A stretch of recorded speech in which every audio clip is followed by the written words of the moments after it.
பிரதீப் ரங்கநாதன், உங்களை பற்றி ஒரு ஸ்டேட்மெண்ட்ல டிஃபைன் பண்ணணும்னா என்னன்னு சொல்லுவீங்க?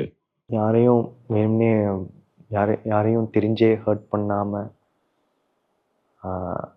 உண்மையிலே மனசுலேருந்து அவங்களுக்காக நல்லது மட்டுமே நினைக்கிற ஒருத்தனா நான் நினைக்கிறேங்க.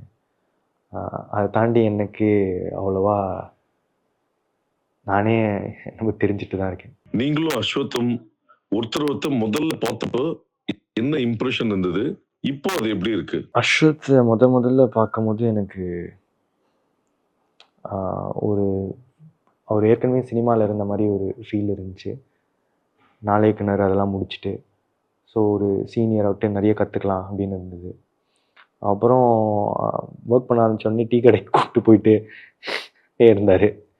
யாரா ஒர்க் பண்ணலான்னு வந்தால் பாதி நேரம் வந்து பேசியே இது போயிட்டுருக்கு, இவரோட இருந்தால் ஒர்க் பண்ணலாமா, பண்ண முடியுமா இப்படின்லாம் தோணிட்டு இருந்துச்சு. அதுக்கப்புறம் நிறைய கற்றுக்கிட்டேன். ஆக்சுவலி அவர் சொல்லி தான் நிறைய புக்ஸு அதெல்லாம் படித்து அதெல்லாம் போனேன். இப்போ இருக்கிறதுக்கும் அப்போ இருக்கிறதுக்கும் பெருசாக எந்த வித்தியாசமும் இல்லை. நான் ஒரு அப்போத்துலேருந்து இப்போ வரைக்கும் ட்ரஸ்ட் பண்ணுறேன். எனக்காக எப்போவுமே நல்லதாக நினைக்கிறாருன்னு. அதுதான்.